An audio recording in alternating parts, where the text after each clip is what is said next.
Before asking the clerk to call the roll for this meeting, I'd like to entertain a motion to exclude Councilmember Pascal.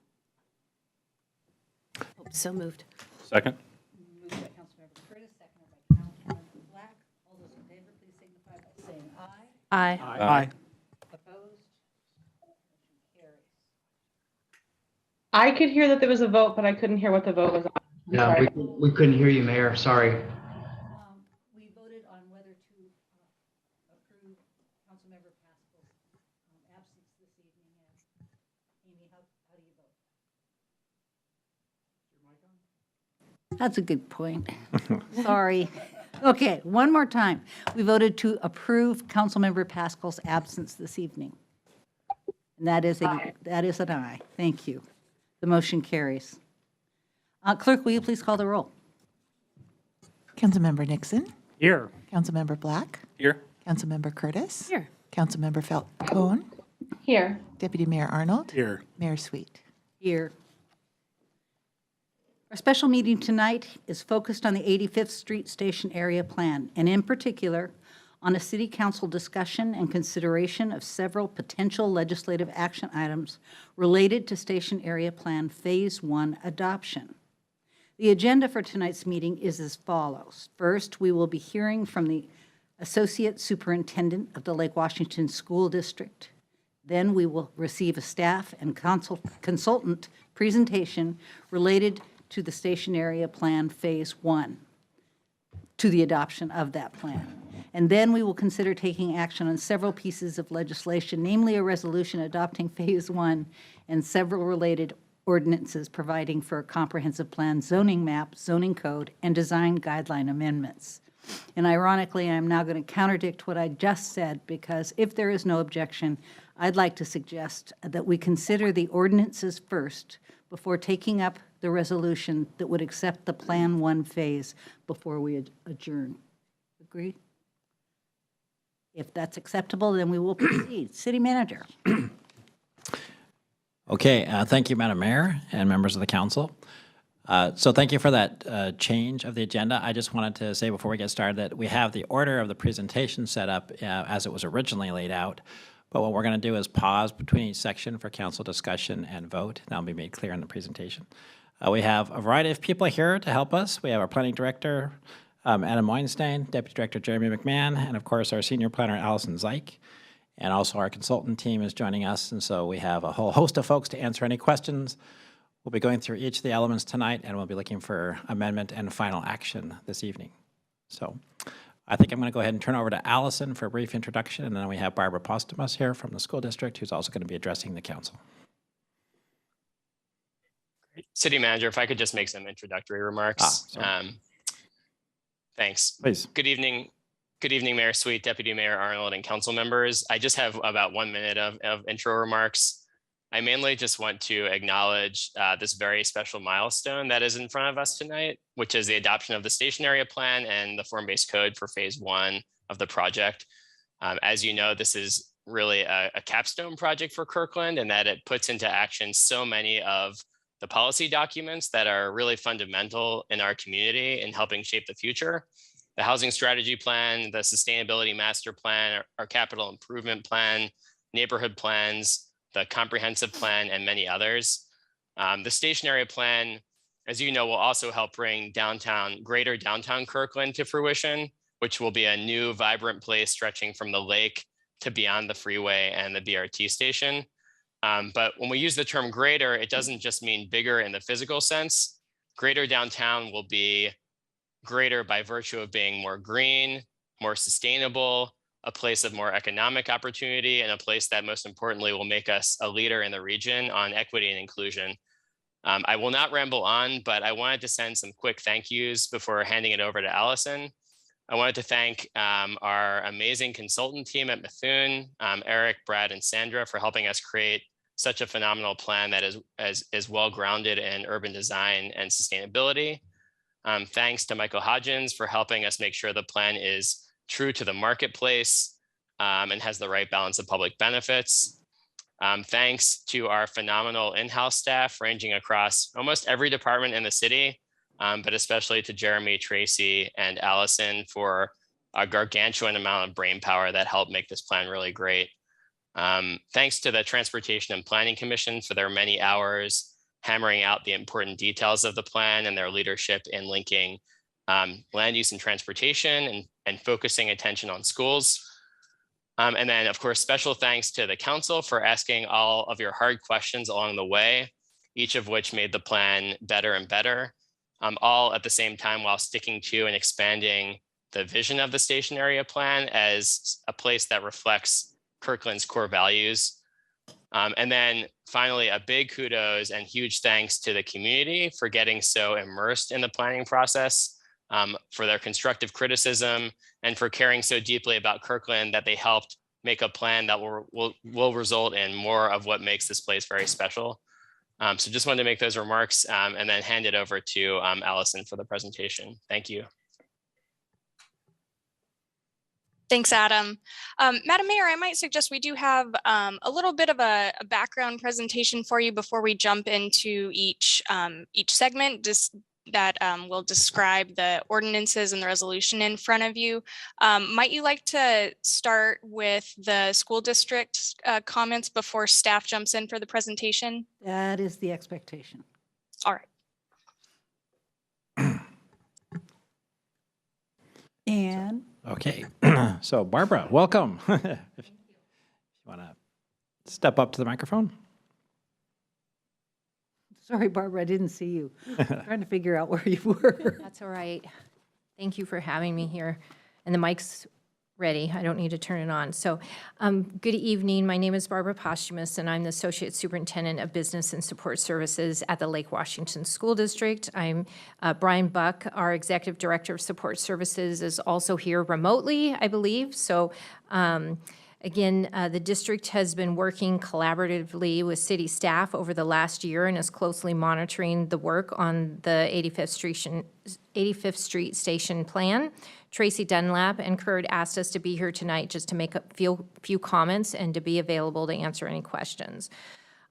We appreciate the continued discussions toward zoning code updates that will increase flexibility and options for school districts, for school district projects across the city. Specifically, the proposed zoning permits school use outright throughout the station area zone. We are glad to see that the options analysis issue paper and mentions the Houghton Park and Ride as a potential shared use, and that the recommended amendment to policy SA 93 provides for exploration of this site for future school capacity. As you know, a public school district's ability to compete with the private sector for property is very challenging. Anything that can be done to help school districts have priority would be helpful. The Houghton Park and Ride property is one that we have previously discussed with city staff as a potential site for school capacity, and a partnership with the city would be welcome. We appreciate the city's willingness to work together on legislative changes that provide additional flexibility with regard to use of capital funds. Current law does provide us with the ability to use capital dollars to purchase, condo-ized type spaces and facilities. And so again, continuing to discuss options related to incentives for commercial development to provide space for school capacity is appreciated, and that space doesn't necessarily have to be large dedicated floor plates. So again, we appreciate the efforts the city has made in working toward options that will help the school district. We believe that strategic partnerships will lead to creating livable communities, places that are desirable for our parents and residents. We wish to continue coordination on these partnerships and work closely and collaboratively with staff to address additional challenges. And we're happy to answer any additional questions. Thank you for having me here tonight. Thank you, Barbara. Questions, council? Thank you very much for your comments this evening. You're welcome. Thank you.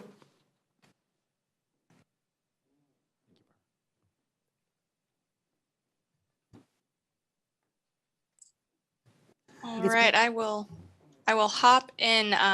Thank you, Mayor Sweet and Deputy Mayor Arnold and council members for having us here tonight. As I mentioned, we have some brief presentations for you in segments tonight to walk you through this process. So we have about, I think, 60-ish slides from here, but we're going to break it up for you. But as Adam mentioned tonight, we're here to consider adoption of Phase 1 station area plan documents.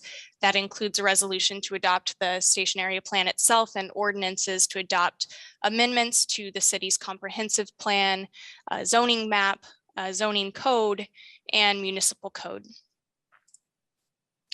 Before we jump into the specific topic areas, I do want to provide just a little bit of background for the council to remind you of kind of how we got here. And so we started showing you this back at the beginning of this year.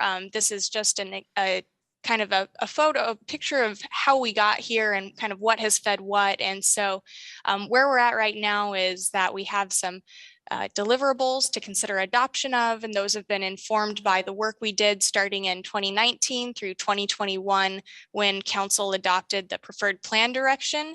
That gave us the information to complete analysis and issue the final supplemental environmental impact statement.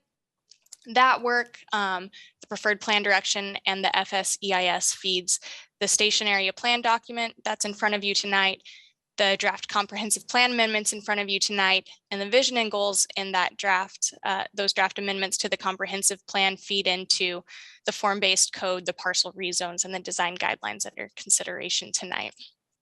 So just to zoom in, because we're not considering adoption of all those items tonight that were on the last slide, we are focusing on the station area plan, comprehensive plan amendments, the form-based code and parcel rezones for the commercial mixed-use district only, and design guidelines for the whole station area.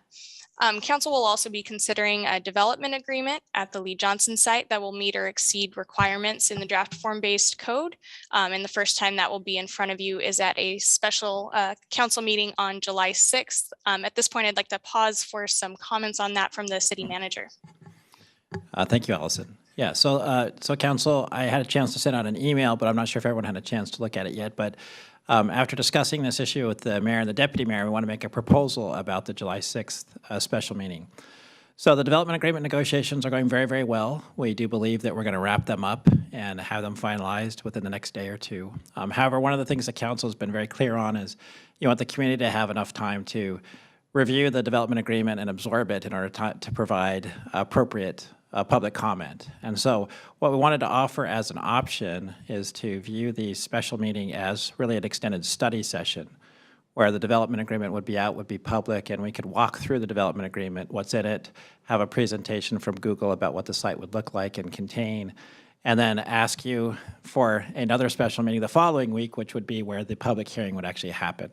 And that would give both the council and the community time to fully absorb and look through all the exhibits and have better comments. So we wanted to see if that would meet with the council's approval, and if so, that's how we would post the meeting, is not as a public comment meeting, but as a extended study session. Council questions? Councilmember Black. Just quick point of clarification for the city manager. And then the idea would be there would be no decision taken at the special meeting where the public would, where we provide the public hearing. Decision would be made at a subsequent council meeting, maybe the next council meeting. Yeah, thank you. That's a great clarification. So we'd have an informational presentation on the 6th. The public hearing would be just public comment and council hearing the comment, and then action would come till the July 19th council meeting at the earliest. Deputy Mayor Arnold. Oh, I'm sorry. Are you done? Perfect, thanks. Would the public hearing that you're talking about for an additional special meeting happen sometime the week of the 11th? Right. So if this meets with your approval, we'll have to pull you since you've given us generously of your time for all the special meetings, but we'd be probably looking for a Tuesday or Wednesday of the week of the 11th or 12th. So something like Monday, Tuesday, Wednesday. And Amy would work on that starting tomorrow. Looks good. Do we need a formal motion to call for a special meeting? Or do you have the direction you have? I think we have the direction if... I think we're all in agreement. Is there? Okay. Thank you. So then we will post the July 6th meeting. It'll still happen with obviously the full documents, but we'll post it then as an informational session. So. We'll get all that out soon. Thank you very much. I'm going to turn it back over to Allison. Thank you, City Manager. So moving on, we've talked about what is under consideration tonight, and just wanted to take a moment to point out a couple of things that are not under consideration tonight. These may have been the subject of some of the comments you've received, but they're not being decided upon tonight, and they were not part of the June 9th Planning Commission public hearing. The first of those is the pickup drop-off lot in the northwest quadrant of the WashDOT interchange right-of-way. That is part of the WashDOT and Sound Transit project, so not under consideration as part of the station area plan adoption tonight. And secondly, specific projects at specific locations. And we just had a little bit of discussion about when you're going to be hearing about that development agreement being negotiated for the Lee Johnson site. And then looking forward to station area plan phase 2. So things that we'll be talking about as we move forward to the next phase of the project will be the zoning code amendments for those perimeter districts and those parcel rezones, and then the planned action ordinance. We wanted to take a moment and recognize how engaged the community has been on this project for a couple of years now. You have heard a lot from the community. We have heard a lot from the community, and wanted to take a moment to acknowledge that.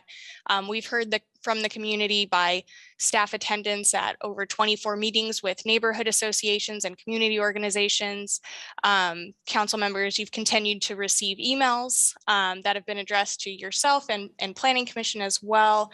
And that's continued on up until right before this meeting tonight and after the Planning Commission public hearing. As part of that Planning Commission public hearing, we did receive quite a bit of written testimony submitted to the commission prior to the hearing, and also heard from 31 people that attended the public hearing and made oral testimony at that. And so that's part of the consideration that went into the Planning Commission recommendations that we talked with you about on June 21st, and that we'll be reminding you of as we walk through tonight. And prior to that, have heard from the community through things like surveys, community workshops, and then also through public comment at public meetings of the council and commissions. Council, you've seen this before, but just wanted to briefly remind you of how you've responded to some of that input directly by asking us to adjust the planning process since 2019. And so the first way was by extending the formal DSEIS comment period, which allowed us to collect more comments after we had issued the draft SEIS. You held a special meeting to hold a listening session back in May 2021.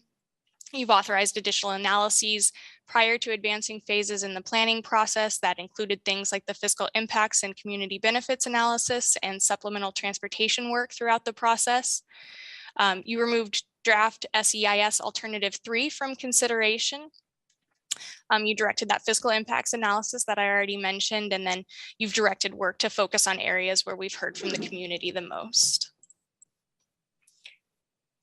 We have heard a lot from the community, especially leading up to and around the Planning Commission public hearing and in the time between then and now, and wanted to highlight the concerns that we've heard the most from the community related to this phase of the station area.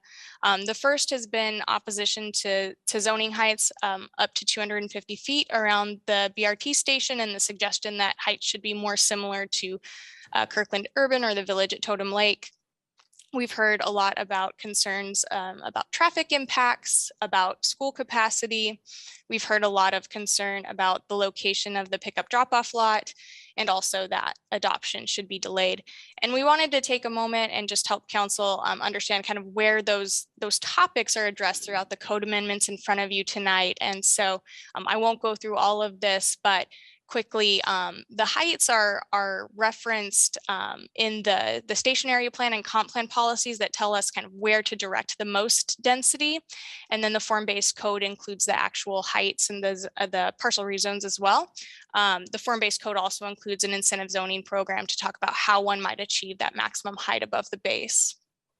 For traffic, we've talked about this quite a bit with you previously, but the final EIS and the station area plan both include the full list of the recommended vehicular transportation improvements and also active transportation improvements. The comp plan includes policies related to transportation, and the form-based code includes street standards that talk about what's happening on our streets and in the right-of-way, including the active transportation network. I'm going to walk through just a couple slides to remind you of what we talked about on schools last week. And then lastly, just reminding you that that pickup drop-off lot is not part of the consideration tonight. It is not part of station area plan adoption. And a reminder, as far as timeline goes, we have delayed adoption of phase 1 amendments that were originally scheduled for June of last year. And so I already talked through this a bit, so I'm going to skip over it in the interest of time, but just pointing out those areas that I already walked through across the code amendments in front of you tonight, where we do mention height. Related to transportation, just wanted to remind council of some of the transportation work that has been done throughout the process. And so we started out with existing conditions and transportation analysis that fed into the draft SEIS analysis. And that was for all 3 alternatives in the draft SEIS. We continued doing refinement of that transportation modeling to inform the June alternatives that we studied in the fiscal impacts and community benefits analysis. That included additional work related to the active transportation network. So adding in work to do walk shed and bike shed analysis and do more work on level of traffic stress. And also making sure that our analysis of transportation was tied in well to the WSDOT analysis around the redesigned interchange. And then more recently this year have worked to refine project concepts based on council and transportation commission feedback and expectations for the active transportation and the vehicle transportation networks. Did some analysis to inform our mode split goals for the station area, and also to understand better how transit would travel through the corridor in the future. And so this is just a brief kind of picture of the intersections that were all analyzed through that work. And then lastly, just a quick image of the areas where there is a recommended transportation improvement in the final station area plan. And that goes for most major corridors and also several intersection improvements recommended. And this includes vehicle and active transportation improvements. For schools, thank you to the Associate Superintendent for coming tonight and speaking with us. But the draft comprehensive plan does include policies that help us help direct us to increase development capacity on existing school sites, and also direct what is in the draft incentive zoning program within the form-based code. The form-based code includes an allowance for school uses throughout mixed use development within the station area. The district under consideration tonight, the commercial mixed use district, does not allow residential uses, so no direct student generation is anticipated with this phase. We will be continuing to talk about schools in the next phase of the project, and that will be through looking at those remaining districts that do allow residential uses, and also the district that includes the Lake Washington High School site. We expect to include allowing educational uses throughout mixed use development, and also taking another look and making sure that we've got that incentive zoning program for those remaining districts right when it comes to how we're incentivizing school space. And there's also that Planning Commission work program item to study school capacity citywide.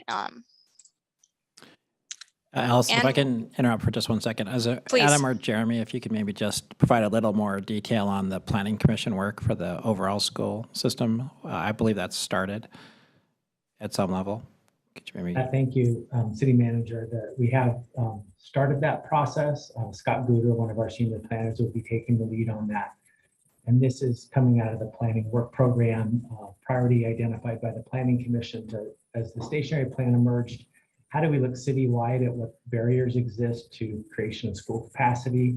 Largely focusing on existing school district owned properties. So to what extent are zoning regulations like building height or setbacks or process creating barriers that are making it harder for the school district to create additional capacity on sites they own?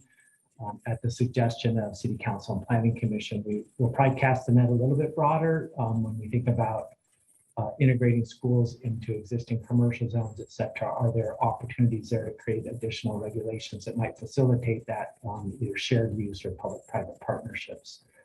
So we're kicking that off by the end of July, and be working on that with the Planning Commission through the fall. Thank you. Thank you. With that, we'd like to, as the city manager mentioned, go ahead and give you an overview of the station area plan that you'll be considering adoption of through resolution at the end of this meeting. And with that, I'd like to hand it over to Erin Ishizaki from Methuen to walk us through that.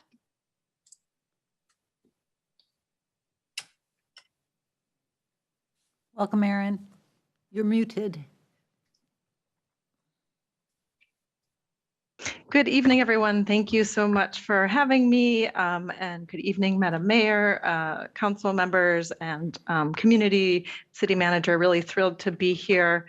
Just as a reminder to share out the station area plan background and how this really summarizes the goals and vision for this area that were developed together with the community over the past few years. So this was directed, as was mentioned, back in 2019 by you all, really smartly to leverage this generational transit investment, and most importantly, perhaps to proactively plan for possible growth over the next 20 years. It's a long-term plan, and the objective is really to maximize transit-oriented mixed-use development and inclusive growth. That supports community benefits and quality of life for all. And this is something that's been guiding our direction and the plan development as it's evolved over these few years. And as Adam and Allison have noted, as we've really evolved it.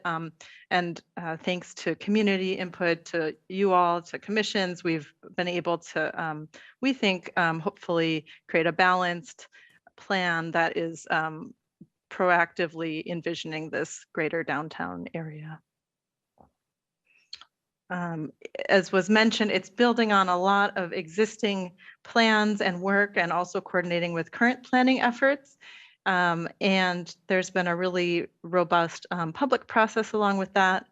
We are envisioning the station area as a real demonstration district, and with potential for growth with its location adjacent to high capacity transit. It's really an exciting opportunity for the next generation for that potential to realize the goals of many of these citywide planning efforts, including the sustainability master plan, for example, or the housing strategy. So it's an exciting opportunity to make some real change. The plan document itself, this is an overview of what's inside. And so you'll see there's a bit of context up front and existing conditions. There's a set of community benefit strategies that really is our guidance throughout the plan in terms of achieving the best benefits for the city and the broader community. And then we have a vision framework that sets up each of the plan elements that you can see below. So as I mentioned, that this set of community benefit strategies is really the basis for the plan and helps to inform the vision and goals throughout. We also structured this in order to really respond to the priority community benefits that were identified through feedback and through discussion throughout 2019 and 2020, as well as findings from community benefit study that was done. And so the most important topics that we've heard consistently about are affordable housing, schools and education, about sustainability, climate action and resilience, open space and parks, and mobility, ease of walking and rolling around the station area.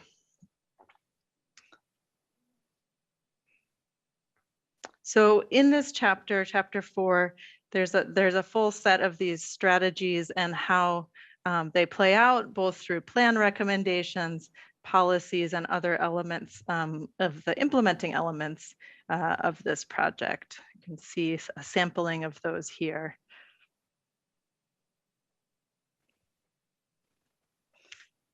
Chapter 5 is the vision and urban design framework for the station area plan. And the vision, the community vision, is really a thriving, walkable district that's both a model of innovation as well as rooted in this really amazing place in Kirkland. and in the unique history of the land, the people, and the culture here. And it's a vision that is forward-looking. It is quite different from what is there today. And so it's really exciting to see this opportunity for the city. It's supported by a set of cohesive urban design strategies that are used throughout the district. So these, you can see, include first and foremost really focusing inclusive growth near transit. And that means more choices for housing and more choices for jobs. We know that a strong public spine is really vital, and thinking about the public right of way and public spaces as places for people. We know that because of the nature of the station area with the highway, there are some barriers to getting around today. So this is really re-envisioning a really lovely public realm for all that is connected through a network of mobility options. There's amazing natural resources, including Forbes Lake and other parks and the trail. And so we really want to be leveraging these existing natural systems and resources and thinking a lot about, through growth, how can we also be supporting good transitions and scale to the adjacent neighborhoods. So those are some really important components of how this transit-oriented community will be much different and will provide some quality of life and sustainability benefits to the community. So this gives a bit of a picture of some of the different urban design elements that are unique to different places throughout the station area and how all of those come together. So you can start to see that what this sort of transit-oriented community might look like, and you can see much of the growth, again, centered near and closest to areas near the bus rapid transit station. You see some really exciting opportunities to connect better with Forbes Lake and expand that as a natural resource and create a really wonderful Main Street, vibrant environment along 120th Avenue Northeast. On the west side of the highway, towards downtown, Norkirk is envisioned as growing and evolving with a really awesome location right along the CKC trail and connection to the pickup drop-off from the bus rapid transit. And then you see lots of opportunity on the east side of 405. And of course, 85th Street being a really important gateway, not only for this station area, but for the city as a whole coming from the east. So you can see here, this is an image, future vision of what that Northeast 85th Street might look like, looking west towards downtown, including some of those different components that are a part of the vision for the plan.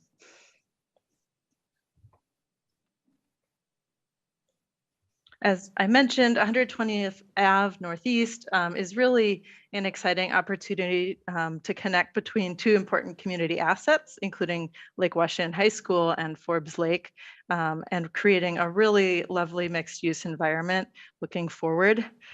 This is a really important opportunity area for growth because it has some underutilized land today. And so this area is what we'll be talking about this evening.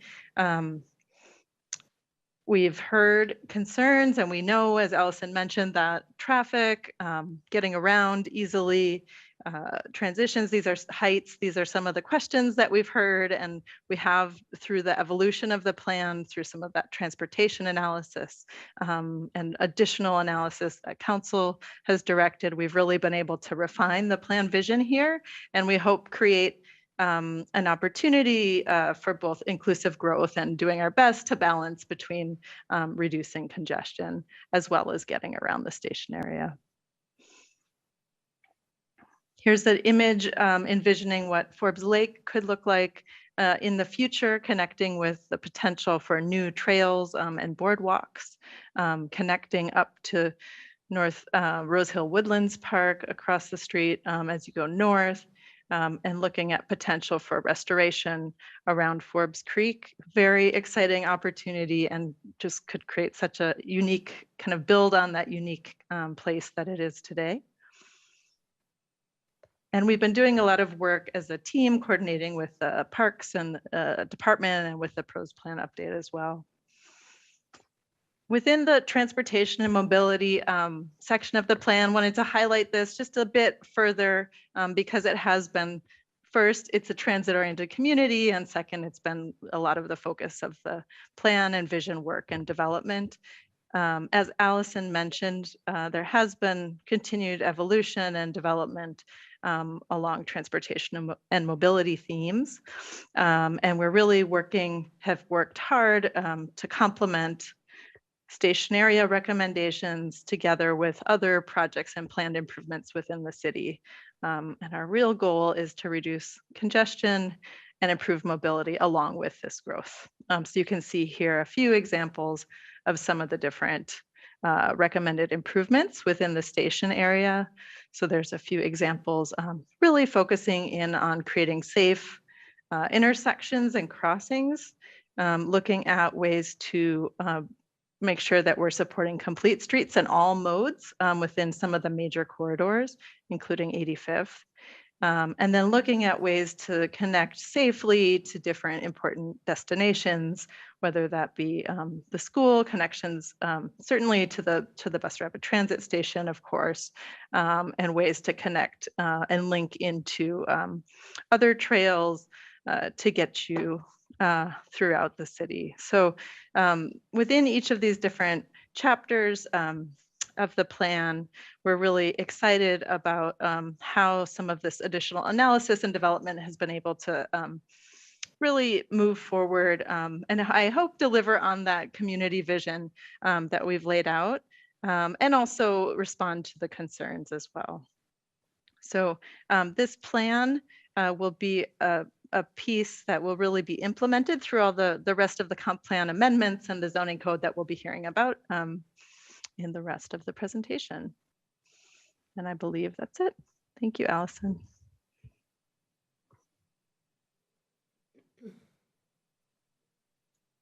Yeah, thank you, Erin.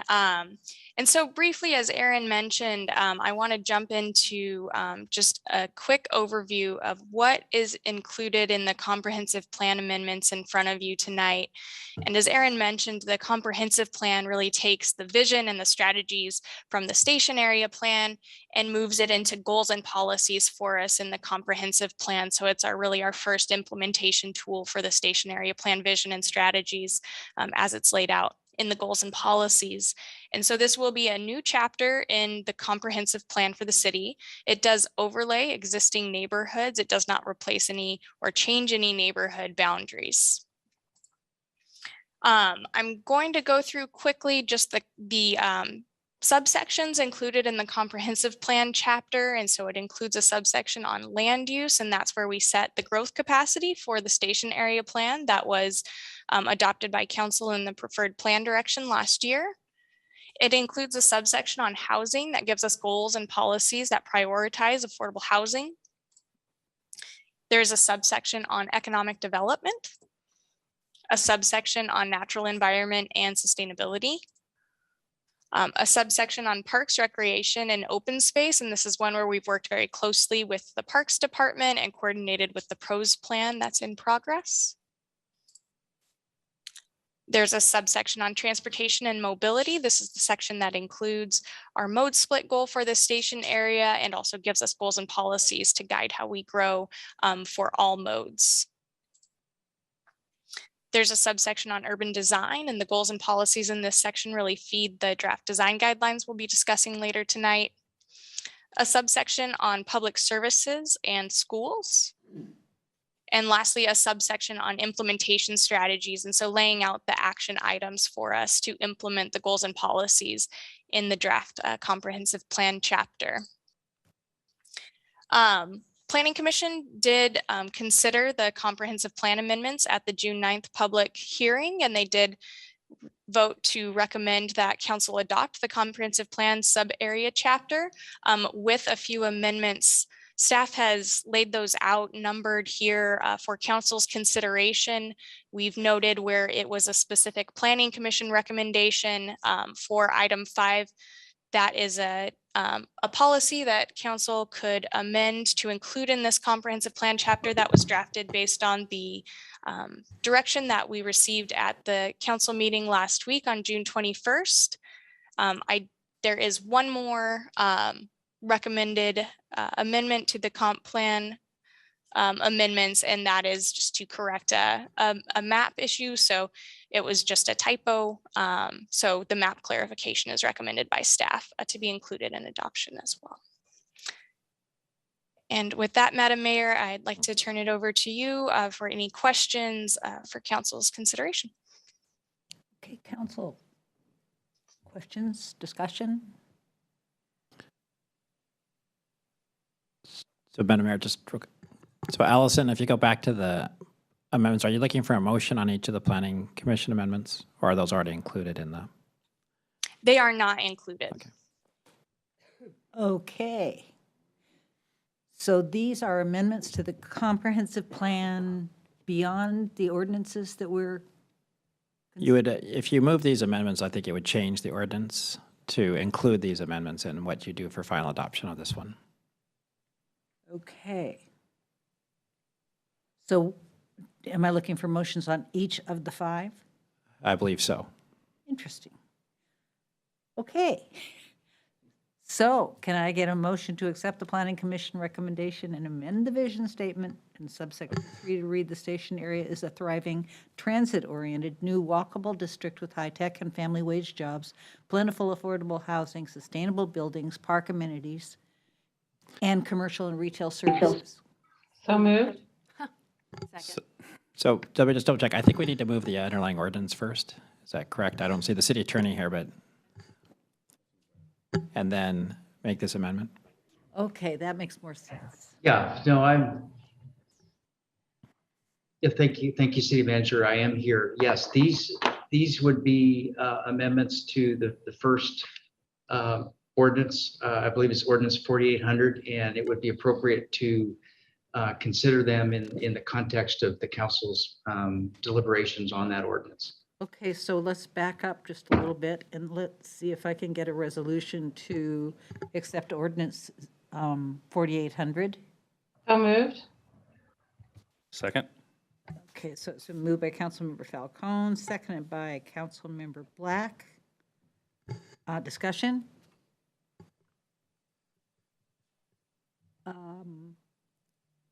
So now I would move the amendments. Who wants to do that? I'll do it. Okay. Madam Mayor, I'd like to make a motion to amend, to follow the Planning Commission recommendation and amend the vision statement in subsection 3 to read, the station area is a thriving, transit-oriented, new walkable district with high-tech and family wage jobs, plentiful affordable housing, sustainable buildings, park amenities, and commercial and retail services. Second. It's been moved by Councilmember Curtis, seconded by Councilmember Falcone to amend the ordinance as described. Any discussion? All those in favor, please signify by saying aye. Aye. Aye. Opposed? Motion carries unanimously. Question is on the motion, no. Are there any further amendments? Are we going to take turns? Madam Mayor? Yes. I would like to move adoption of the Planning Commission's recommendation for amendments to subsection 3, except Planning Commission, is that? Subsection 9? Subsection 9. Except Planning Commission's, sorry. I'm on 9? Oh, sorry. Yes, on 9. Reading, encourage and support high-frequency broad destination transit throughout the station area. Second. It's been moved by Councilmember Black, seconded by Councilmember Curtis to amend ordinance 4800 as described. Any discussion? All those in favor, please signify by saying aye. Aye. Opposed? Motion carries unanimously. Good. Oops. Any further amendments? Deputy Mayor Arnold. I would move Amendment 4 listed to add a policy to subsection 11 to plan for and coordinate construction staging at a sub-area-wide level in advance of development. Second. Moved by Councilmember Arnold, seconded by Councilmember Falcone. Discussion? Question is on the motion to approve the amendment. All those in favor, please signify by saying aye. Aye. Aye. Opposed? Motion carries unanimously. Can I get an additional amendment? Madam Mayor, I'd like to make a motion to amend Goal SA 87 in subsection 11, create opportunities for additional school capacity in or near the station area, and prioritize the provision of a new school within the sub-area boundaries. We just did that one. Did we do that? Yeah, you're on 4. No. We didn't do that one. No. Sorry. Deputy Mayor did item 4 on our screen. Oh, I'm sorry. Okay, so now we're going back to 3. You want to read that one more time? Really? No? Okay, fine. But I didn't have a second. Second. Thank you. The move by Councilmember Curtis, seconded by Councilmember Falcone to accept the Planning Commission recommendation and amend Goal SA-87. Deputy Mayor. If you want to speak to your motion first. Okay. Thank you, Madam Mayor. My skipping to 4 was intentional. I don't support Amendment 3 here in prioritizing the provision of a new school within the sub-area boundaries. We are not the decision maker in where schools are. I much prefer Amendment 5 that talks about how we're going to partner with the school district in providing that school capacity, which includes exploration of the Houghton Park and Ride, which is technically outside the station area. Thank you. Thank you. All right. Further discussion? Councilmember Black, I'm sorry. Councilmember Black. Thank you, Madam Mayor. So I appreciate Deputy Mayor's comments on this. I spent some time thinking about this, and I'll just refer, in some ways, I'll refer to my comments at the last regular meeting about this subject. I appreciate the Planning Commission raising this and escalating. I mean, this has certainly been part of our discussion at this council since, I feel like time immemorial, but certainly since early 2021.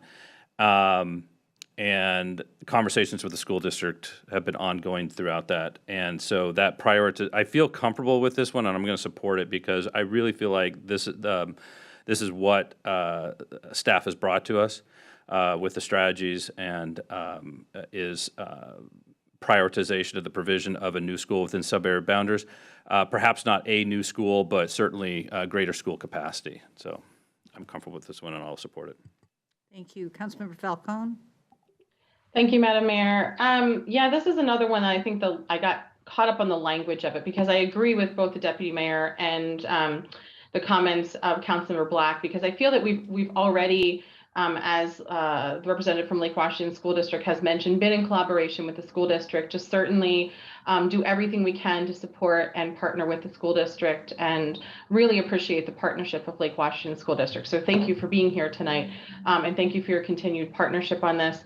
I do, like the Deputy Mayor, get stuck in the language. I think it's very limiting to say that it's going to be within the sub-area boundaries and to say that it's necessarily going to be a new school. I think those are words that may restrict us in interpretation, because it could be that there's expanded school capacity at existing school sites, or it could be, like the Deputy Mayor said, under the amendment, proposed amendment number 5 here, that it could be somewhere that's close by but outside the sub-area boundaries. So because of those, even though I seconded it so that we could have discussion tonight, I'm not going to be supporting this amendment. That said, I very, very, very much value prioritizing partnering to increase school capacity and do whatever we can as a city to work with the school district to do that. Said this time and time again, it's no surprise. I have 3 kids in Lake Washington School District.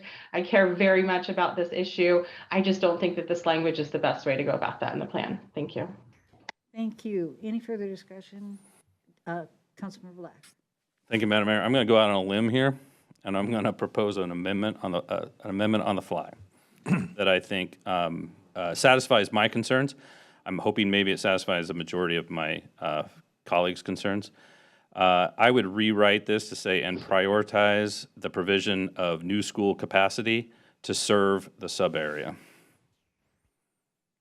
Second. Has this, excuse me, Mayor, I mean, has this potential amendment been moved and seconded? Yes. Yes. So Thank you. this is a friendly amendment. An amendment to, okay. Amendment to the Amendment amendment. Okay. It's been moved by Councilmember Black, seconded by Councilmember Falcone to make the changes just described. All those in favor, please, oops.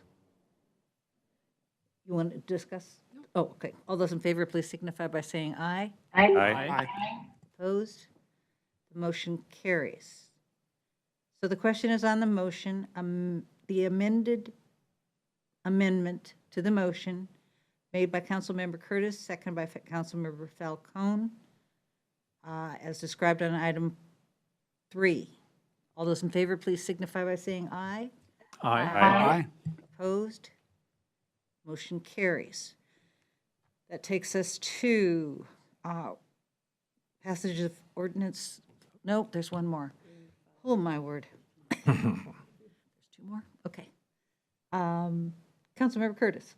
Oh, I thought Councilmember Nixon raised his hand. No, I was thinking, I thought you were saying, pick me. No. All right, excuse me. I'd like to make a motion to amend policy SA 93 and subsection 11.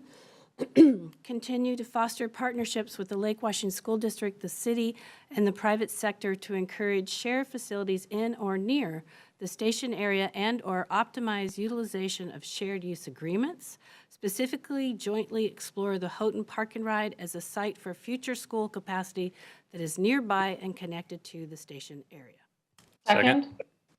I'm going to give that one to Councilmember Black. It's been moved by Councilmember Curtis, seconded by Councilmember Black to accept Amendment 5. Any discussion? All those in favor, please signify by saying aye. Aye. Opposed?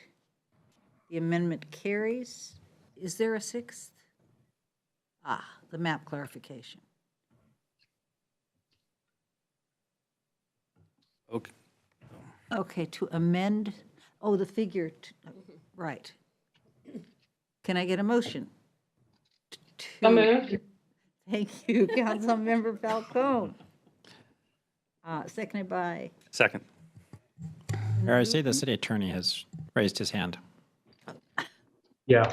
you're going to get me more confused, city attorney. I hope not. I apologize for interrupting, but I would suggest that you consider the ordinances in order based on the amendments that you propose and you adopt. And so if the amendments that you just approved are to ordinance 4800, for example, I think it would make sense for you to consider that ordinance as amended, discuss it and vote on it before turning to a different ordinance. For example, if this map amendment pertains to one of the other ordinances, it would make more sense, I think, for you to consider that during your discussion of those other ordinances. And so Allison?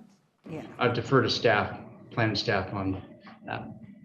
Thank you, Madam Mayor. This figure 2 is included in the draft comp plan amendments. Okay, so as we go through these. Okay, so 4800. Okay, thank you. Correct. Thank Okay. you. So the question is on the amendment. Item number 6, moved by Councilmember Falcone, seconded by Councilmember Black. All those in favor, please signify by saying aye. Aye. Opposed? The amendment carries. The question is on the motion to adopt ordinance 4800, moved by Councilmember Falcone, seconded by Councilmember Black. Any further discussion? All those in favor, please signify by saying. Madam Mayor. Mayor, I think I would say, I apologize for the further interruption, but I think I would say the question is on on ordinance 4800 as amended. Oh, I'm sorry, I thought it did. Okay, the question is on You might ordinance have. 4800 as amended. All those in favor, please signify. Oh, Councilmember Nixon. Well, thank you, Mayor. I will be voting no on this ordinance and all the others we will consider tonight. As I think you know, I strongly and publicly oppose Sound Transit 3. I did not then, and I do not now, think it wise to spend $350 million or more on the 405 85th BRT station project. The benefits the community will supposedly get from it are far less than any number of other ways that much money could be used, such as building much-needed low-income housing directly. But the fact is the station is coming, and there's nothing we can do to stop it. And given that, I strongly support the redevelopment of the area around the station to try to justify the station's existence and have it make some sense. But the plans and ordinances before us are not the right way to do that. I find all of it to be far too prescriptive, imposing the vision of council members and urban planners rather than respecting the rights of property owners to develop their land as they see fit, so long as they objectively mitigate any negative impacts on others. This plan goes far, far beyond requiring mitigation of negative impacts, such as ensuring that infrastructure will not be overburdened by the proposed development.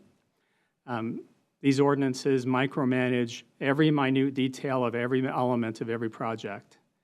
They impose many requirements that should instead be worked out by operation of the free market, allowing developers to build what their customers want.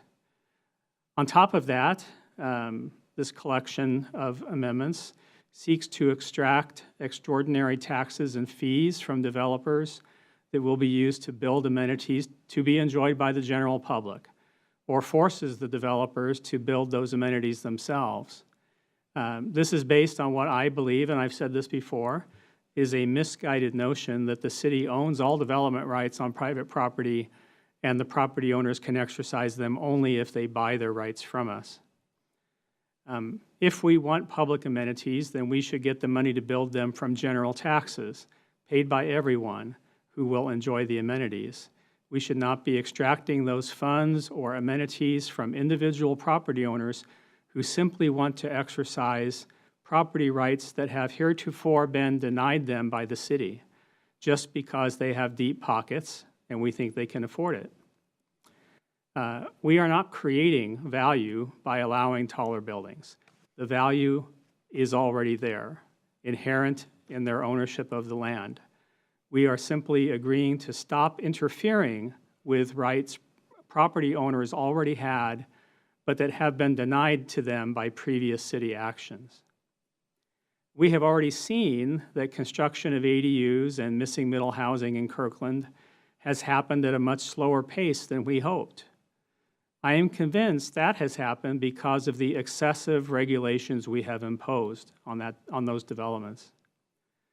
We would have much more affordable housing if we simply relaxed regulations and let the market operate instead of stifling innovation by being overly prescriptive.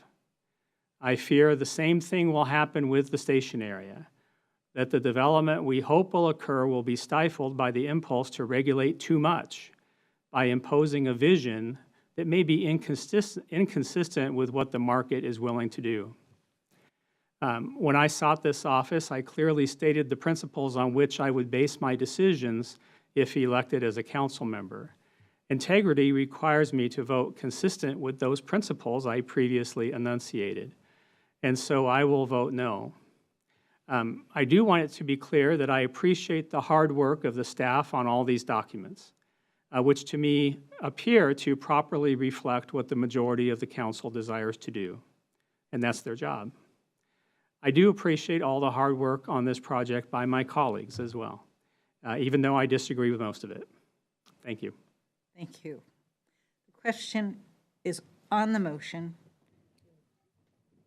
amend a motion 4800, or to adopt ordinance 4800 as amended, made by Councilmember Falcone, seconded by Councilmember Black. All those in favor, please signify by saying, Deputy Mayor Arnold. Thank you. I appreciate your interest in efficiency and moving us along, but I would like to make a brief response to Councilmember Nixon's comments, and we'll talk about this in more detail when we get to the station area plan. We have had times in the city where the value of economic development itself was worth the cost of growth. I think we are beyond that point to say the value of economic development itself comes with enough community benefits without what we're talking about. A lot of the community discussion we've had is about saying, how do we match that particular benefit?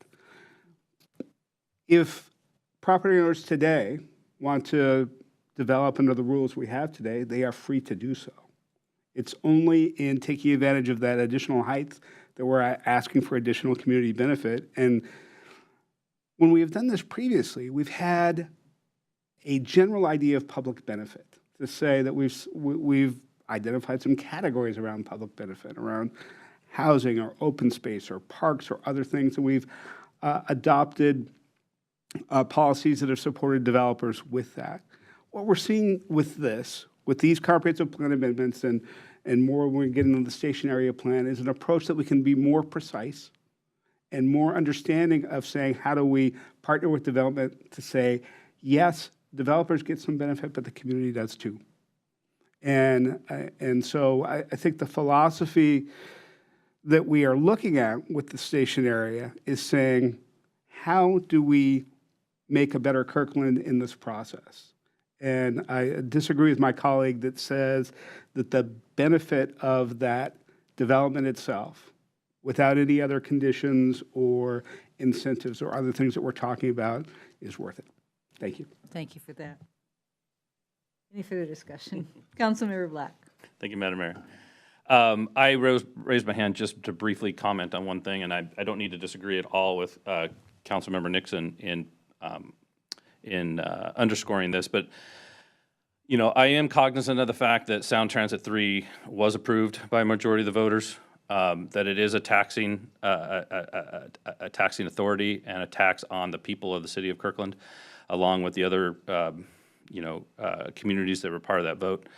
And so I do believe it is justified for Kirkland to have some of the benefit of that investment here in its community, where it can really benefit the people who live here, the people who own businesses here, and can hopefully maybe help achieve some of these really important goals and objectives that the council has. Around many things, but not the least of which I think is creating a district where people can work where they live and live where they work. And so, given that Sound Transit 3 was approved by the voters, my day job is coming through by the voters. I do think it's right that there's an investment here in the city of Kirkland, and I think this is the right way to get the leverage and get something for the people of the city of Kirkland out of that investment. Thank you. Any further discussion?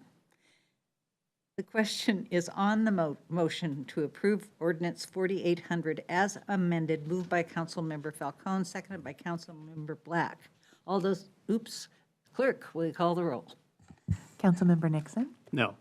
Councilmember Black? Yes. Councilmember Curtis? Yes. Councilmember Falcone? Yes. Deputy Mayor Arnold? Yes. Mayor Sweet? Yes, the motion carries. Back to you, Allison. Thank you, Madam Mayor. The next segment of the presentation and ordinance in front of you is for the rezone of the parcels that are included in the commercial mixed use district. On the screen, you'll see the existing zoning. There are 15 parcels included in this commercial mixed use district. The proposed rezones are shown on the right. So this would be rezoning the existing zones to commercial mixed use. Also, Planning Commission did visit you last week. The chair and vice chair came and delivered their recommendation to you directly, but did want to briefly remind you of Planning Commission's recommendation, which was to endorse a height of 150 feet in this area highlighted by the dash here until such time that they felt sufficient benefits were provided for heights up to 250 feet. And with that, Madam Mayor, I'd turn it back over to you for discussion and consideration of ordinance 04801. Okay, and the way it's written now is to take it to the original language. Is that correct? Correct. It would adopt the rezones as shown Without here amendment. on the right. Okay, thank you. Can I get a motion to approve ordinance 4801? So moved? Second? Moved by Deputy Mayor Arnold, seconded by Councilmember Falcone. Discussion?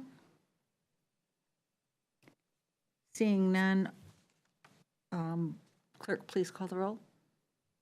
Councilmember Nixon, No. Councilmember Black, Yes. Councilmember Curtis, Yes. Councilmember Falcone, Yes. Deputy Mayor Arnold, Yes. Mayor Sweet. Yes, ordinance 4801 is approved. Allison? Thank you, Madam Mayor. The next segment and ordinance we'll be discussing with you is the ordinance for the zoning code amendments, which includes a new chapter of the zoning code for the form-based code for the commercial mixed-use district. I would like to invite Brad Barnett, one of the members of the Methuen team, to walk us briefly through an overview of that form-based code for the commercial mixed-use district. Great, thank you, Allison, and thank you everyone for allowing us to speak to you tonight. So we've reviewed the form-based code a number of times. The organization of the code chapter is shown on the right. On the left are some of the benefits or the features that will come from this new code chapter. So all of the base requirements will do a number of things through this form-based code. The urban design standards will use frontage standards to improve the pedestrian scale and active environment and provide transitions between areas of different heights. The form-based code will also support mobility improvements by creating a streetscape that supports walking, biking, and rolling. It also will change bike parking requirements and other policies to support more balanced mode share and use in the district. And then it also includes a number of sustainability policies around high performance building standards, renewable energy production, and the green factor stormwater landscape features. With that, I'll step through some of the different components of the form-based code. So as we've mentioned before, the form-based code is organized to accomplish all of those things through three basic sections plus design guidelines. So the regulating districts, which I'll talk about in a moment, focus on the shape of the building. So building height, massing, facade modulation, setbacks. For frontage types really step down to the public realm and how the private development meets the streetscape. So that includes things like the front setback, the ground floor design, cafe and amenity zones. And then the street types focus on how the right-of-way meets that private development. So it includes things like sidewalk design, street trees and other furnishings in the street, bike facilities, and the roadway section itself. And then design guidelines support that code elements with site planning, facade design, and other design level guidance for applicants. Next slide. All of these pieces work together to accomplish the kind of vision that we've established in the station area plan. So this just shows a graphic of how those different pieces come together. So the elements in white, like corner design and facade widths and setbacks, are things that will come from the regulating district. Elements that you see towards the base of the building, like the front setbacks, the street level facade widths, and the ground floor heights, those come from the frontage types. There are standards that will apply throughout the district in the future. Those would be things like transitions between different height areas. And then finally, design guidelines, which you can see shown here in orange, would affect different portions of the facade design itself and other design elements. Next slide. This goes into excerpts from the code itself, just to give you a very quick sense of what's in the code as written. On the left is some of the language that defines some of the terms, which I won't spend as much time on tonight. But on the right, you can see that it's a very graphic document that really tries to make it clear what the design intent is and how applicants can accomplish the vision in the stationary plan through the code. So as I mentioned before, this is part of the regulating district for the commercial mixed use parcels, which are the only parts that are being adopted tonight. And that includes both lot-based standards, so the permitted uses, the lot coverage, the setbacks and required yards, as well as how we sculpt the building massing itself to meet the vision and the goals of the stationary area plan. And that includes tools such as maximum allowed height, the floor plate size of the buildings, which changes based on the height of the building. So as the building gets taller, the allowed floor plate gets smaller. And then other tools for setting back and separating towers and other design regulations that are part of those regulating district rules. Next slide. In addition to those tools which are tied to the specific district, there are a number of tools that we've developed that would apply throughout the future form-based code area. A really important part of that is the transitions, which are focused on how to make sure that new development that might be taller than the future allowed heights on adjacent parcels respects and works with those adjacent future heights. So I won't talk through the details of how these transitions work, but effectively they try to establish a reasonable way of stepping down from the maximum allowed heights in one zone to the adjacent heights so that you get a contextually based relationship between those two different height levels. Next slide.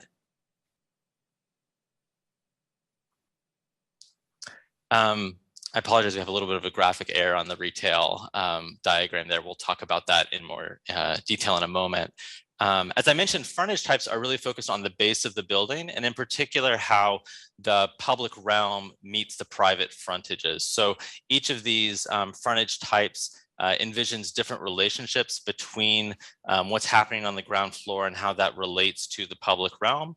And these can be applied by applicants based on what kind of street frontage they're adjacent to. If you go to the next slide, we can step through some of these in a bit more detail. So as I mentioned before, each of these has different parameters that we're regulating to accomplish the vision and goals of the stationary area plan. This is an example of an urban street edge. This would be found on a mixed use building, and it would include things like the ground floor height, the facade transparency to make sure that we can see into the uses that are happening to activate the pedestrian experience, breaking down the size and scale of the ground floor so that it's functioning at a pedestrian scale. And then very practical things for how pedestrians and other users can interact with the building, such as how the entrances should be designed and located, and then how the building should relate to the public right-of-way through front setbacks and other details. If you go to the next one, this shows another frontage type, which is focused on how plazas and public space can be integrated into private development. And so again, the goal here is to make sure that these future developments really fulfill the vision and the goals of the stationary area plan. And so in this case, it specifies minimum areas for the public space so that it can be usable and contribute to the needs of the community. It also includes contextual pieces about how the relationship to the sidewalk to make sure that these spaces are accessible to the public and visible to the public. And then finally, it talks about how the building fronts on those public spaces relate to the plaza and the public spaces so that it feels like a cohesive and successful urban place. Next slide. In addition to those frontage standards, there are also green innovation standards that would apply area-wide, beginning with the parcel rezones that have been taken on tonight. These include a number of elements that I talked about before, from adoption and endorsement of the high-performance building standards. It builds on those that have already been adopted by council, and then also includes something called a green factor, which sets the criteria for how landscape and site-based sustainability measures would be incorporated. If you go to the next slide. This is an example of how that green factor would be applied for an actual site. And you can see here that the green factor would encourage developments to provide amenities such as trees, specific landscaped areas with specific soil depth so that they're functioning as stormwater serving areas, on-site open space that can also support public realm goals, and a number of other features that ensure that future development meets the sustainability and the open space goals of the station area plan. Next slide. And with that, I'll pass it over to Allison to talk about the incentive zoning piece. Thank you, Brad. So the last section of the form-based code is the incentive zoning program that we discussed with you at your study session last week. And so as we discussed with you last week, the incentive zoning program includes a menu of amenity options that someone can provide in order to achieve square footage over the base allowed height for that zone. Last week, we discussed with you what your preferred structure was for that incentive zoning program, and we heard that council wished to see us build out a program based on option 3 that was presented to you. That option 3 was a policy weighted program that allows us, using this column here that shows priority rank, to weight the amenities in such a way that certain amenities are prioritized. Here you'll see that affordable housing is prioritized at that highest level. In the second priority rank would be parks and open space and schools. And then lastly, sustainability, other amenities, and mobility and transportation are in that third priority. Council discussion last week asked us to draft 2 options within that program structure 3. And those options both would require an applicant to provide at least 2 amenities to make up their requested incentive capacity above the base allowed height. And so both option 3A and 3B you see here would require an applicant to provide at least 2 amenities. And of those 2 amenities, 1 amenity could not make up more than 75% of their requested incentive capacity over that base allowed height. The difference between option 3A and 3B is that in option 3B, one of those 2 amenities would require to be housing, either at the maximum 75% level or that second thing that makes up the total package. And then in option 3A, it would just allow a variety of amenities requiring at least 2. Neither of these restrict an applicant providing more than 2 if they wish. We are looking for council to choose one of these options tonight. They are both included in the draft form-based code in Ordinance 4802. And so the thought here is that you will give us direction as to which of these options you wish to see adopted in the code. Lastly, just want to remind council of Planning Commission's recommendations on the draft zoning code amendments. These were delivered to you last week, but did want to present them to you again tonight. Planning Commission recommended that council adopt the form-based code as proposed, with the exception of regulations related to building heights in excess of 150 feet. And again, their statement that they adopted by unanimous motion was that Planning Commission supports the form-based code, allowing up to 150 feet of maximum building height pursuant to the existing proposed inclusionary zoning system. Sorry, that should be incentive zoning system. The Planning Commission does not currently support 250 feet of maximum building height. Up to 250 feet of height may be acceptable pursuant to additional Planning Commission review regarding public benefits only if these conditions are met. Monumental public benefits that prioritize affordable housing in the first tier and transit infrastructure, parks, and schools in the second tier. With that, Madam Mayor, I would like to hand it back over to you for any council questions, discussion, and your consideration. Okay, and could you take it back to the options page, Allison? So, City Manager. Just, Madam Mayor, just before you get to the options 3 and 3B, I just wanted to make a comment on the last item, which is the relationship of the 150 to 250 feet. So the way the staff is going to be bringing this to you is the development agreement that we're in negotiation with Google that addresses the 250 feet, which is at that's the only site in the that has the 250 feet. We do believe that you're going to see through the development agreement that the community benefit far exceeds what would be required under the incentive-based zoning code. So we actually believe we're going to meet the spirit and intent of the Planning Commission with the development agreement that you're going to see next week. So I just wanted to put that out there that we do think that it does meet the intent. And we'll have that conversation on July 6th, and then obviously community comment soon thereafter. Thank you. Okay, so we begin discussion with regard to option A or B, 3A or 3B.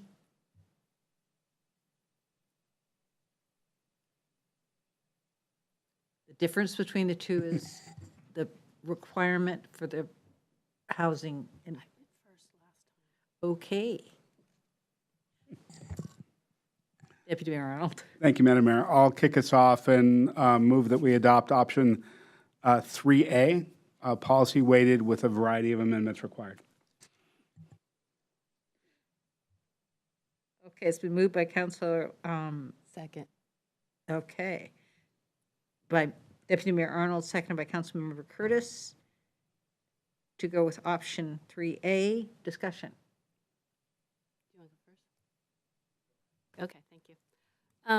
So I really think it's important that we remind ourselves and we remind the community that 3A, we're talking specifically about phase 1, which is most likely to develop first. And what I think is really important in this is that we see the community benefit of our creative strategies around green innovation, public spaces, parks, and sustainability, which honestly are more difficult for developers to build. And my wish is that we truly see community benefits out of this phase 1. We know it's easier for developers to provide, we all care about affordable housing, but the affordable housing isn't going to be built in this phase 1. We know that developers, it's easier for them to pay in lieu fees that will bank and that the community won't actually see those benefits right away. So I feel strongly that we should do 3A and not hopefully, but we will see great community benefits out of that. When we come to phase 2, then I'm going to be advocating for housing first. Thank you. Any further discussion? Question is on the motion made by Deputy Mayor Arnold, seconded by Councilmember Curtis, to adopt option 3A as an amendment to ordinance 4802. Or no, not yet. Just adopt 3A. All those in favor, please signify by saying aye. Aye. Aye. Aye. Aye. Aye. Opposed? The motion carries. Any discussion on the Planning Commission recommendation? Councilmember Curtis. Well, I'm just going to repeat what City Manager said, which I had the same thought, is the Planning Commission is asking for monumental benefits, and we will see that. I believe we will see that in the developers agreement, so I support that thought. Thanks for that discussion item. And just to Councilmember Black. thank you, Madam Mayor, and just to underscore that, that's exactly what I'll be looking at when I examine the draft development agreement, is looking for exactly those kind of significant additional community benefits that are in excess of what we would be created with the form-based code and the incentive zoning. So I think what my actions today are consistent with the Planning Commission's recommendation. I appreciate the recommendation. Thank you. Deputy Mayor Arnold. Thank you, Madam Mayor. I listened to the Planning Commission's deliberations in real time on this, and they really wanted to have some level of specificity to understand that the public benefits are going to be monumental, and they, I think we will get that out of the development agreement, and I think we will get the concerns that to have more process and opportunity for input through the timeline that the city manager's laid out, where we will actually have a development agreement to look at and walk through it on July 6th. We'll have a public hearing to hear feedback from the community, and I think that will address the concerns we're hearing from the Planning Commission. Thank you. Thank you very much, and I agree with the comments of my colleagues. I think what that takes us to is I need a motion to approve ordinance 4802 with option 3A. Moved. It's been moved by Councilmember Falcone, Second? seconded by Councilmember Black. Any discussion? Question is on the motion to approve ordinance 4802. All those, or it's an ordinance. Okay. Clerk, please call the roll. Councilmember Nixon, No.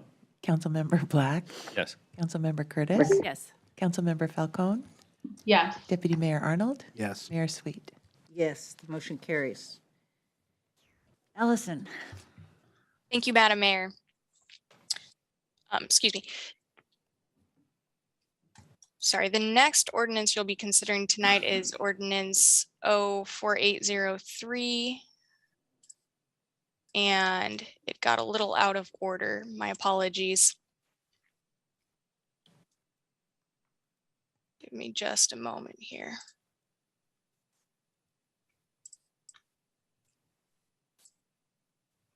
And so this ordinance is going to be for the design guidelines. Here we go. So sorry about that. All right. Back at it. So design guidelines, this is ordinance 4803, along with some miscellaneous amendments to the municipal code to adopt those design guidelines and update references.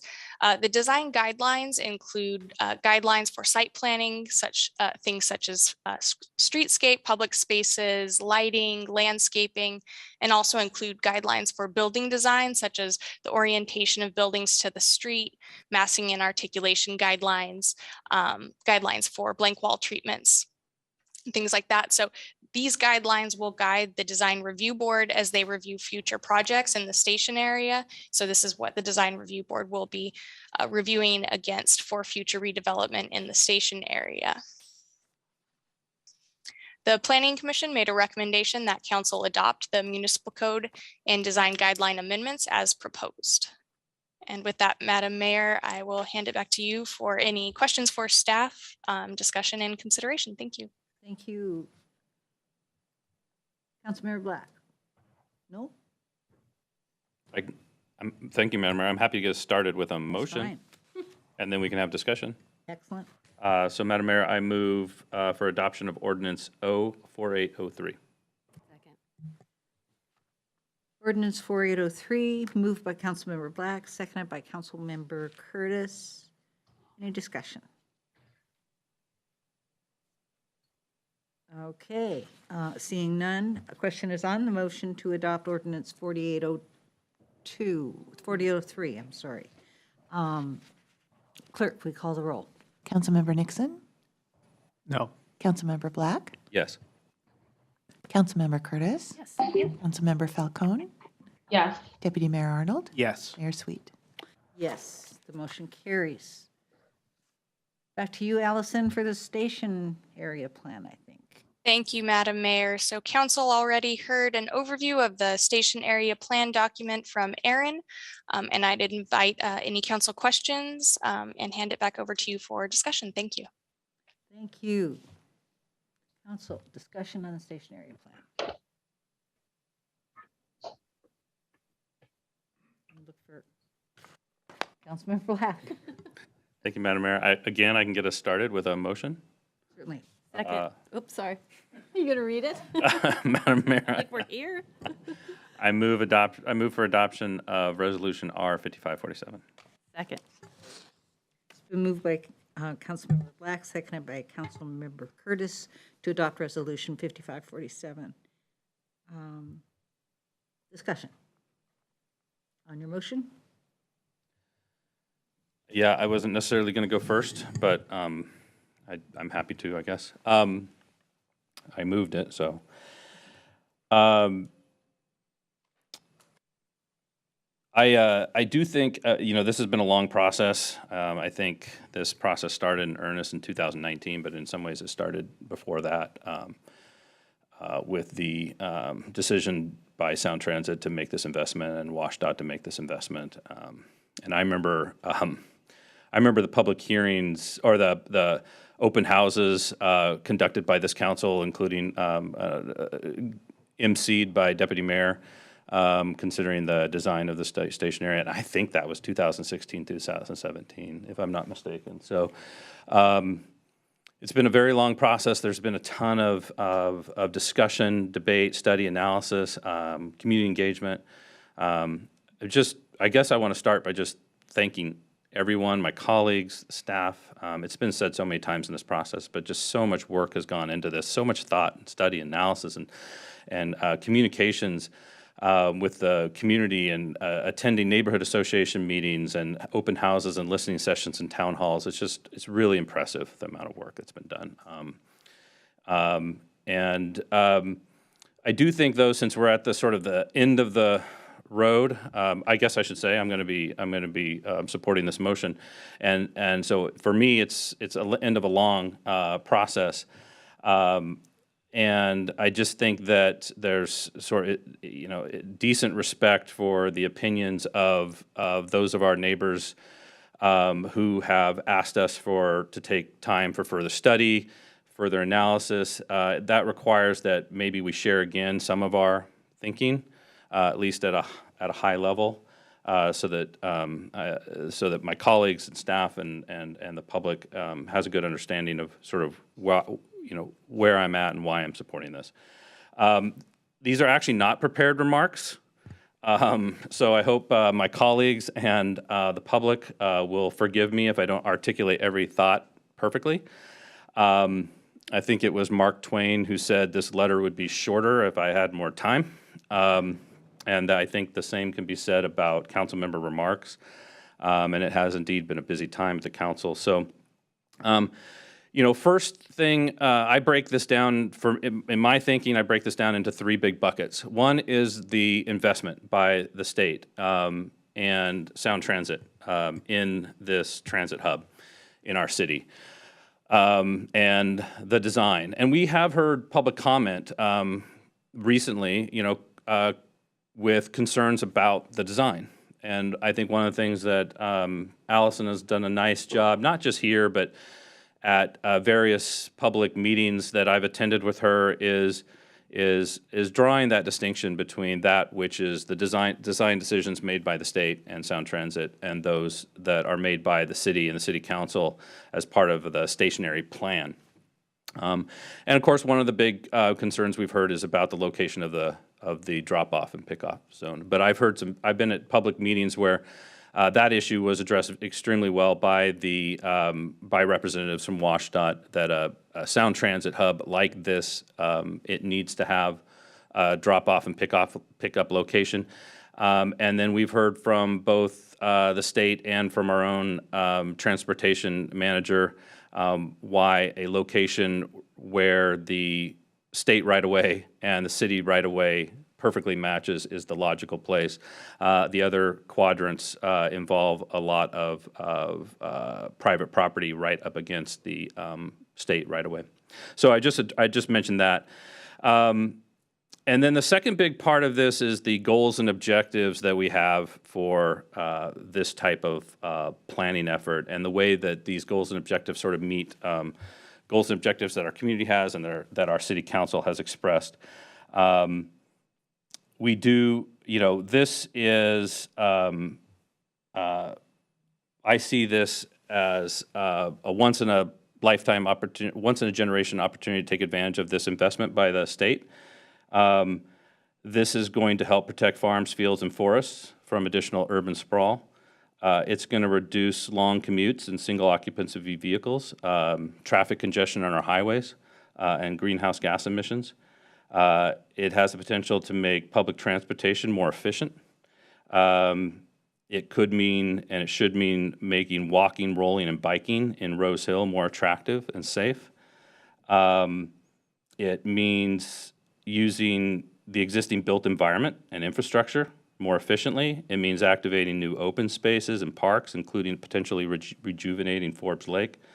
And it means creating a commercial district, or rather, envisioning a new form of a existing commercial district that has the greater mix of housing types and affordable housing that allows more people to live where they work and work where they live, including service workers and teachers and nurses and others, and longtime residents who are interested in aging in Kirkland and living in walkable neighborhoods. It has the potential to do all of that. So But that's just the what goals and objectives this plan potentially could meet. Then, of course, we have the challenges that come from this kind of, making decisions that could foster this kind of development.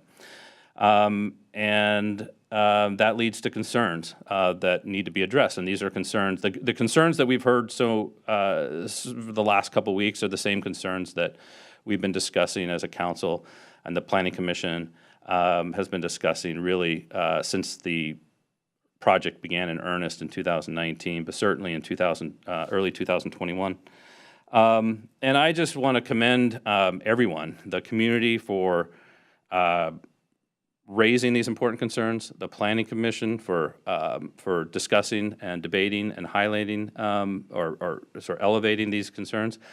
And I'm really proud of our council for decisions that we made in last year to direct the staff to take a closer look at some of these issues and come back to us with really innovative, intersectional, creative ideas for how to meet these. And I'm impressed with the work that's been done by everyone. Shout out to our professional advisors for all the work that's been done. And I'm at the end of the day, with the goals and objectives that can be met, with taking advantage of the investment and design by Sound Transit and the state, and the creative, innovative ideas that have been proposed as part of this plan by staff, advisors, I think at the end of the day that this is going to be great for the city of Kirkland. Thank you very much. And again, if I'd had more time, those remarks would have been shorter. Well said. Councilmember Falcone. Thank you, Madam Mayor. Well, I don't have very lengthy remarks, partly because Councilmember Black did such an eloquent job of speaking to the benefits and challenges associated with this plan, but also because we've discussed this plan a lot over the past few years. And I've probably said, just about everything I've had to say, possibly, multiple times. I've said some of my comments. So, and Director Weinstein did such a lovely job of thanking so many folks on the team who have contributed to this, and as did Councilmember Black. But I'm going to repeat some thank you, because I think we can't say thank you enough. This plan required so much work and such a team effort. So I do want to share my appreciation for the many, many people who worked very hard to get us here. Thank you to our amazing staff team, to Allison, to Adam, Jeremy, Tracy, and so many more. Fantastic job to our consultants, to our commissioners who worked hard on this, my fellow council members, to our partners at Lake Washington School District who've collaborated on this, and as has been said before, most of all to the community members who have just come along with us over the past couple years and really challenged us to do better.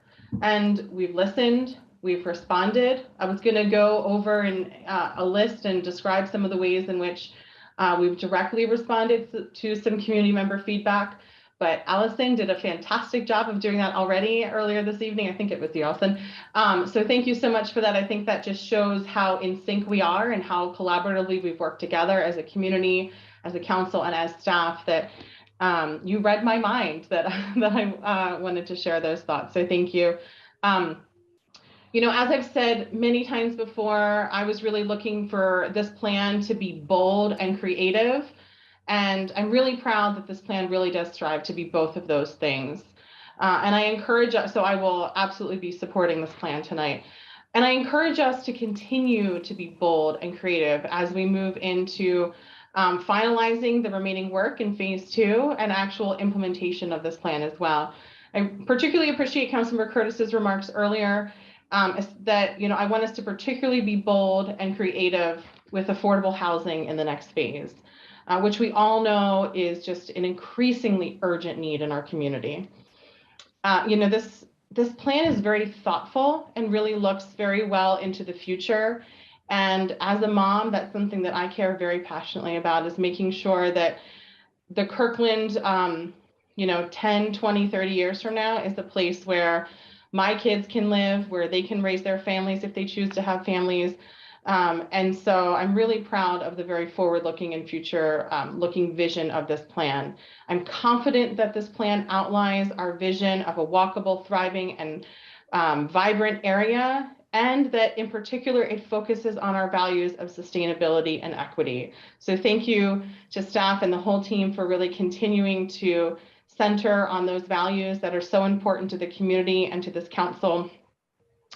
It's a beautiful piece of work, and it's something that we certainly should be proud of. So well done, Team Kirkland, and thank you so much again, everybody.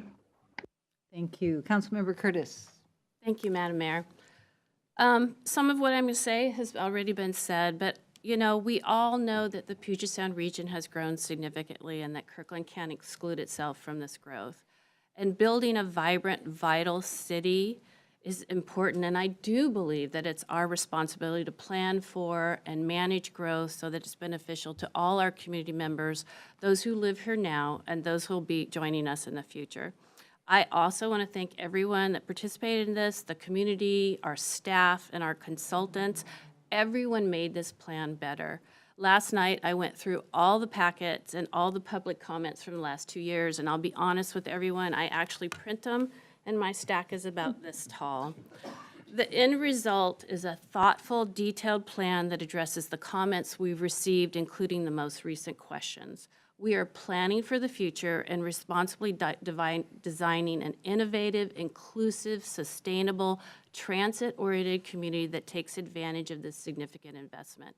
And we're really thinking about our city needs. We're talking about affordable housing so that people who can age in place in the community that they've lived in for 30 years, that our younger generation and our service providers can afford to live here, and that our community members in need will have opportunities for housing. We're creating new jobs so that community member and prosperity so that residents can work here and not have to spend their day in long commutes. We're providing public amenities. We're working with Lake Washington School District. We're looking at transportation choices. And important to all of us, which we haven't discussed in detail tonight, is we're providing significant environmental benefits and sustainability in our green infrastructure that reduces carbon and makes our buildings energy efficient. As I think Deputy Mayor said earlier today, or someone said earlier today, I always give Deputy Mayor credit, is that we are building a model of innovation for the future. This will be a model for the region.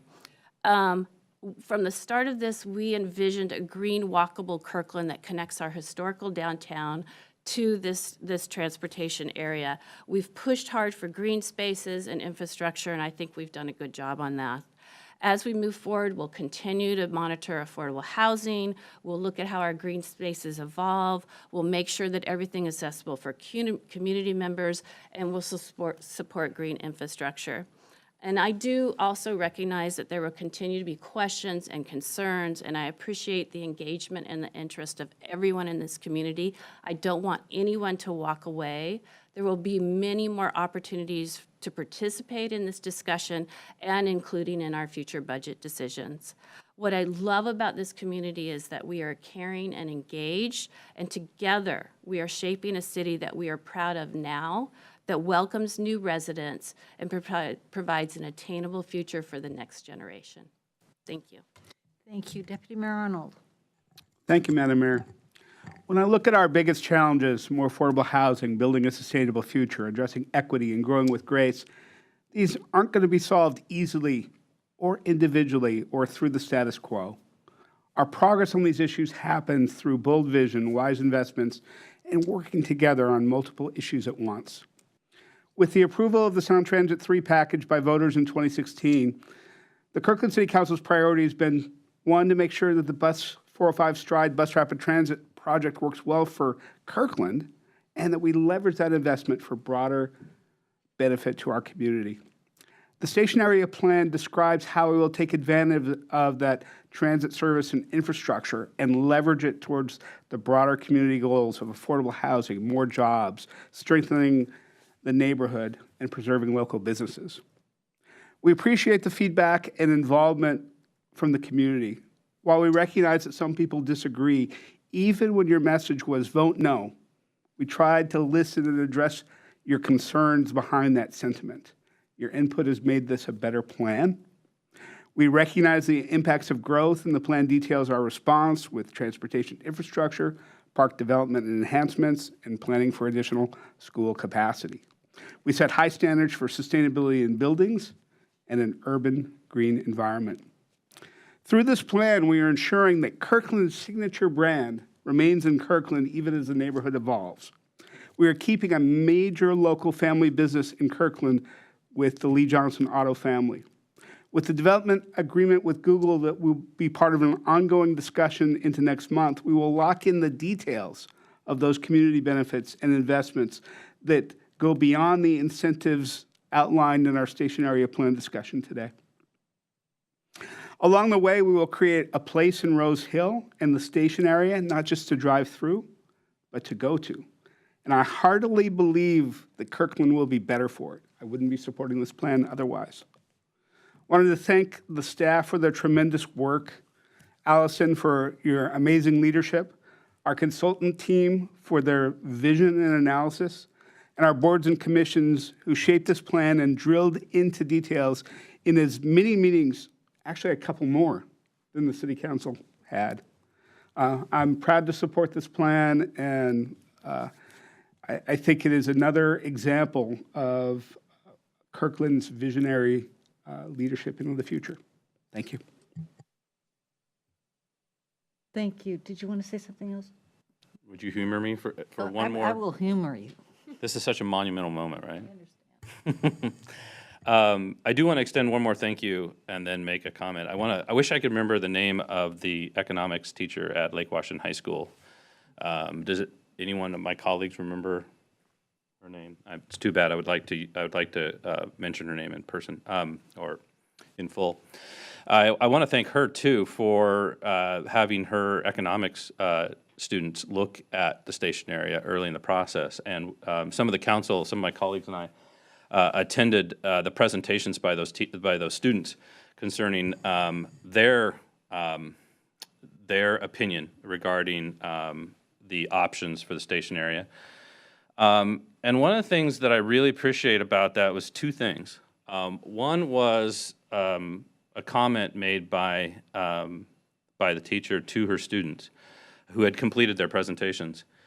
And she just reminded them that when they are talking about community and building community, that you can build community even in an environment that is dense. Community is not strictly about building structure. Community is about much more than that. And what she highlighted is that she would love to be able to live near where she teaches, but she can't. She can't afford to live in Kirkland. One of the things I really love about this plan is that with everything else that we're trying to accomplish, one of the things we're trying to accomplish is to creating that greater mix of housing types that now and in the future can be that attainable housing for someone like our teachers at Lake Washington High School and elsewhere. The other thing that I appreciated about that was the students, almost to a group, said Kirkland is a small town. They kept emphasizing that Kirkland's a small town. Kirkland's not Bellevue. That was the. Oh, thank you, Councilmember Nixon. It's the teacher is Miss Bethany Shoda. The students, almost to a group, kept repeating that Kirkland's a small town. So they were proponents largely of either no action in this area or very conservative action in this area because Kirkland's a small town. And Kirkland is a small town, and one of the things that struck me is, as I was listening to students, and I mentioned this, and Councilmember Nixon was there with me, I know for sure, was that I was reminded that I grew up in a small town. I grew up in an extremely small town. And one of the key characteristics of a small town is that everyone from every different socioeconomic background lives together, goes to school together. There's a place for everyone. And when I moved to Kirkland, and when a lot of us moved to Kirkland, because we've all lived in Kirkland an enormous number of years, Kirkland was always that place where you could, on one corner was a teacher at your kid's school, and another corner was someone who, a construction worker who helped build your home, and maybe on another corner was a tech worker at Microsoft. But it's always been a city where everyone could live here from all different types, all walks of life. The status quo that we sometimes hear about, that people want to protect the status quo is not the current state. The status quo is a trend, and that trend is toward the elimination of affordable units of housing in our city, and the construction of nothing but large housing that will never be affordable. And so the trend, if this council takes no action like this and other actions, it is guaranteeing a trend where Kirkland's an enclave of only the wealthiest of the region. And that's not my vision. I don't think that's the vision of the students at Lake Washington High School, even though they use the term Kirkland's a small town. And it's certainly not the vision of Ms. Shota. So I just wanted to make those comments and thank her for her work. Thank you, Councilmember Black. Well, thank you all for your thoughtful and well-considered comments. We have been on a journey, and for a long time. I'm just going to briefly add a couple comments because you've all put this amazingly well. It has been a big project. It is probably the biggest thing I've ever done on council, and I'm not going to be here that much longer. But I do want to acknowledge, along with everybody else, the amazing body of work that our staff and our consultants have developed over this time, and also the incredible level of commitment, time, and passion that we have seen from many of our constituents in helping to frame the possibilities of the station area plan. The first phase of the plan is probably the most dramatic and a little bit scary because of the potential heights of some of the structures, but it begins to paint a picture of how we can move forward with phase 2 in creating a livable, healthy, multimodal, transit-oriented community in this vital area. I've been around for a really long time. I've participated in strategic plans for Kirkland for 30 years. Many of those very good plans have not made it through council. Some of them have, but some of the most dramatic work that we've done over the years, councils have been unwilling or unable to move forward on. I am incredibly proud of this council for being steadfast and making this incredibly, in my mind, important decision. This investment in the BRT station presents us with the opportunity, a responsibility really, to think beyond the box, to create a mixed-use model of innovation with a partner like Google, who is committed to the success of this project and Kirkland. I am fully supportive of this plan. I love this city, and I love the city it is becoming, as Councilmember Black just described, and will be by 2040, long after I'm gone. And I just love that we are truly engaging in a transition to a transit-oriented area at 85th, which is exactly where it should be. Thank you all. The question is on the motion to approve Resolution 55. Councilmember Falcone has her hand. Oh, back up there. Councilmember Falcone. Thank you, City Manager. Thank you, Madam Mayor. This may be a minor point, but I was curious what our plan is for the naming of the station area. Is that something that we plan to have a discussion on tonight and amend the plan to name it something other than that, or is it something that we think we want to hold off on and wait for another point in time and amend the name? Allison, aren't we in the midst of a public process around that? Madam Mayor, we have closed the poll and the results of that were provided in the packet for tonight. So we did provide a breakdown of the responses in the packet if council wishes to discuss those. So Madam Mayor, if I may, I think one of the things we'd recommend is that the name can be changed at a future date. And one of the items that we don't yet have clarity on was whether or not there was indigenous people's name that we wanted to consider. And so that's something that the deputy city manager is continuing to work with the tribes to develop some options. So we were thinking that coming back with a specific conversation about the name would probably be a better way to do it. Does that work for council? Councilmember Falcone? Great. So the question is on the motion to approve Resolution 5547, moved by Councilmember Black, seconded by Councilmember Curtis. Will all those in favor, please signify by saying aye. Aye. Aye. Opposed? No. The motion carries. Resolution R 5447 is approved. With that, I believe we have finished our work this evening. Any further discussion? City Manager? Thank you. Congratulations. Thank you very much for all your hard work. Then we will declare this meeting adjourned, the special meeting adjourned. Thank you.